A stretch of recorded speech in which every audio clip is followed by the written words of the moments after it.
एक सरदार ने दूसरे से पूछा, यार एक बात बताओ, दुनिया में सबसे मुश्किल काम कौन सा है। दूसरा सरदार काफी देर सोचने के बाद बोला, हेलमेट पहनकर लड़की की चुम्मी लेना।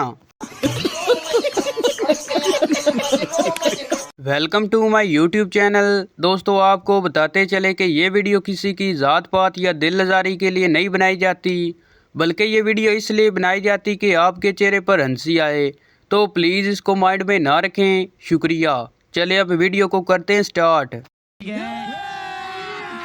अभी मजा आएगा ना भिड़ो। बीवी को शोहर पर शक था कि उसने दूसरी शादी की हुई है। एक दिन उसने गुस्से से शोहर से पूछा। बीवी बोली, कसम खाओ सिर्फ मैं तुम्हारे ही निकाह में हूँ। शोहर बोला, हाँ सिर्फ तुम ही निकाह में हो, बाकी तो सब निगाह में हैं। एक सरदार ने दूसरे से कहा, यार मैं तो बड़ी मुश्किल में हूँ। दूसरे सरदार ने पूछा, क्या हो गया। सरदार ने कहा, यार मेरी बीवी मुझसे एक किस का 100 रुपये लेती है। दूसरे ने कहा, यार तुम बहुत खुशकिस्मत हो, दूसरों से तो वो 500 लेती है। सरदार बोला, आज बीवी ने बहुत मारा। दोस्त बोला, क्यों। सरदार बोला, मैं कतरीना से प्यार कर रहा था। दोस्त बोला, वो कतरीना कैफ से। सरदार बोला, नहीं अपनी नुकरानी कतरीना से। किसी ने सरदार से पूछा, अगर आपकी बीवी से जिन चिमट जाए तो आप क्या करेंगे। सरदार ने कहा, मैं क्या करूँगा, गलती जिन की है खुद ही भुगतेगा। एक पीर साहब की उनके मुरीदों ने बहुत खिदमत की। पीर साहब ने उनसे पूछा, आप लोगों ने मेरी बहुत खिदमत की, इसके बदले में आपको क्या दुआ चाहिए या पैसे। सब ने कहा, पीर जी आप दुआ ही दे दें।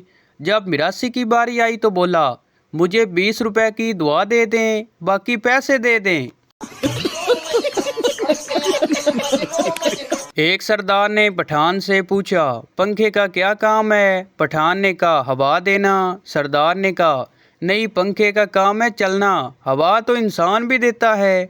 अच्छा ये बताओ एसी का क्या काम है। पठान ने कहा, चलना। सरदार ने कहा, एसी का काम है ठंडा करना, चलता तो पंखा भी है। अच्छा खान ये बताओ फ्रिज का क्या काम है। पठान ने कहा, ठंडा करना। सरदार ने कहा, नहीं फ्रिज का काम है बर्फ जमाना, ठंडा तो एसी भी करता है। पठान शदीद गुस्से से, अच्छा यार ये बताओ भैंस का क्या काम है। सरदार ने कहा, दूध देना।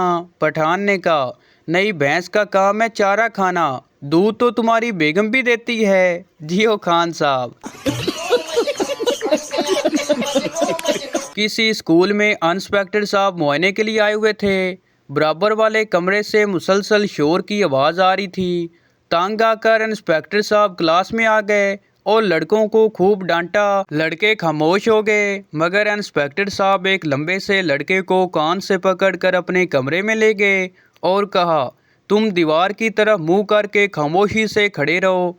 10 मिनट बाद एक छोटा सा लड़का आया और कहा, जनाब हमारे मास्टर साहब कब तक यहाँ खड़े रहेंगे।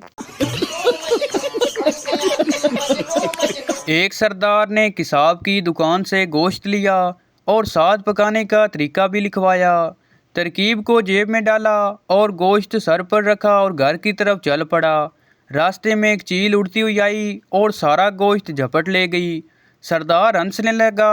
किसी ने पूछा, सरदार जी चील आपका सारा गोश्त ले गई और आप हंस रहे हैं। सरदार बोला, गोश्त लेगी तो क्या हुआ, लेकिन पकाएगी कैसे, पकाने का तरीका तो मेरी जेब में पड़ा है।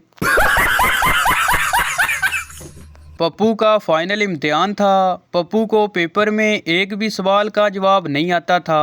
पप्पू ने ज़रा सी भी कुछ नहीं लिखा। जब पप्पू रूम से निकला तो टीचर ने गुस्से से पूछा, गधे कुछ करके भी आए हो या ऐसे ही मुंह उठाकर चले आए हो। पप्पू ने कहा, जी सर नाश्ता करके आया हूँ। टीचर बेहोश। एक सरदार ने एक लड़की से कहा, हेलो क्या मुझसे शादी करोगी। लड़की ने गुस्से से कहा, मिस्टर तमीज़ से बात करो। सरदार ने डरते हुए कहा, बहन जी क्या आप मुझसे शादी करेंगी। एक सरदार ने जनरेटर ऑन किया, बहुत शोर हो रहा था। सरदार ने जनरेटर में पेट्रोल की जगह दूध डाल दिया और जनरेटर बंद हो गया। दूसरे सरदार ने पूछा, इसमें दूध क्यों डाला? पहले सरदार ने कहा, लगता इसे भूख लगी थी, इसी वजह से शोर कर रहा था। देखा दूध पीने के बाद कैसे चुप हो गया। एक घड़ियों वाले ने अपनी गर्लफ्रेंड को कुछ इस तरह लेटर लिखा, मैंने हमेशा तेरा साथ दिया, तुम भी मेरा साथ दो। हम दोनों को हमेशा एक साथ रहना है, इसलिए मुझे छोड़ने की गलती दोबारा मत करना। एक नए नंबर से कॉल आई, कहने लगी शादीशुदा हैं? मैंने कहा नहीं। बोली घर आओ बताती हूँ फिर। एक बात पूछनी थी, कोई बताएगा कि ये गलतियों पर डालने वाला पर्दा कहाँ से मिलता है? डॉक्टर बोला कोई पुरानी बीमारी है, अंदर ही अंदर आपको खा रही है। मरीज बोला आहिस्ता बोले, बाहर ही बैठी है। जब से पंजाबी फिल्में बनना कम हुई हैं, तब से गंदम की पैदावार अच्छी हो रही है, वरना आधा खेत तो हीरोइन नाच नाच के तबाह कर देती थी। भुट्टो ने कहा था कौम घास खा लेगी लेकिन एटम बम जरूर बनाएगी। जरा सोचिए, जो कौम घास खाकर एटम बम बना सकती है, वो खोते खाकर क्या क्या बना डालेगी। एक शेख के घर बेटा पैदा हुआ। बेगम ने कहा इमाम मस्जिद को बुलाओ, बच्चे के कान में अजान देनी है। शेख को कुलांज पड़ गया कि मौलवी को 100-200 रुपये भी देना पड़ेंगे। 100 गज़र तराशा अजान तो मैं खुद भी दे सकता हूँ। बेगम ने कहा कि ठीक है फिर 2 अजान। शेख बच्चे के कान के करीब मुंह ले जाके जोर से बोला कुकड़ू कू। जिनकी शक्लें मिलती हैं वो बहन भाई, जिनकी अकलें मिलती हैं वो सच्चे दोस्त, जिनकी ना शक्लें मिलती ना अकलें वो मियाँ बीवी कहलाते हैं। क्या आपको पता है कि हमारे रिश्तेदारों की आजकल सोच दिनों की तरह छोटी और ज़बान रातों की तरह लंबी हो गई है। घर वाले 2 हफ्ते से कह रहे हैं नहाने के बाद ठंड नहीं लगती, लेकिन मैं उनकी बातों में बिल्कुल नहीं आ रहा। ब्रेकिंग न्यूज़, सऊदी पुलिस ने 2 फैसलाबादियों को गिरफ्तार किया है जो शैतान को किंकरियां मारने की बजाय जुगते मार रहे थे। मैंने फैसला कर लिया है कि मेरे मरने पर बिरयानी की जगह टिंडे पकाए जाएंगे, ताकि जो वैसे ना रोएं वो ऐसे रोएं। हम पाकिस्तानी जंग से नहीं डरते, हम सिर्फ इस बात को लेकर टेंशन में हैं कि जंग के बाद हमारे मुल्क के बच्चों को तारीख की किताब में एक और मजमून पढ़ना पड़ेगा, एक था हिंदुस्तान। ऐसी लड़कियां भी लड़कों को धमकियां दे रही होती हैं जो 1.5 लीटर पेप्सी का ढक्कन खुलवाने के लिए सारा दिन अब्बू या भाई का इंतज़ार करती हैं। अंग्रेज़ों को छुट्टी मिलती है तो वो कुकिंग प्लान करते हैं, पाकिस्तानियों को छुट्टी मिलती है तो कपड़े धो सफाई करो। रोटियों के बर्तनों के अलावा बर्तनों वाली सारी अलमारी को भी गुस्ल दिया जाता है। जदीद तहकीक से ये बात साबित हुई कि प्यार और पराठे ताज़े ताज़े ही अच्छे लगते हैं। अगर आपकी शादी किसी अच्छे इंसान से हो जाए तो हर दिन वैलेंटाइन डे है, अगर किसी सुस्त इंसान से हो जाए तो हर दिन लेबर डे, अगर किसी अमीर से हो जाए तो हर दिन हैप्पी न्यू ईयर डे, अगर किसी झूठे और बेवफा से हो जाए हर दिन अप्रैल 4, और अगर शादी नहीं हुई तो हर दिन यौम आज़ादी।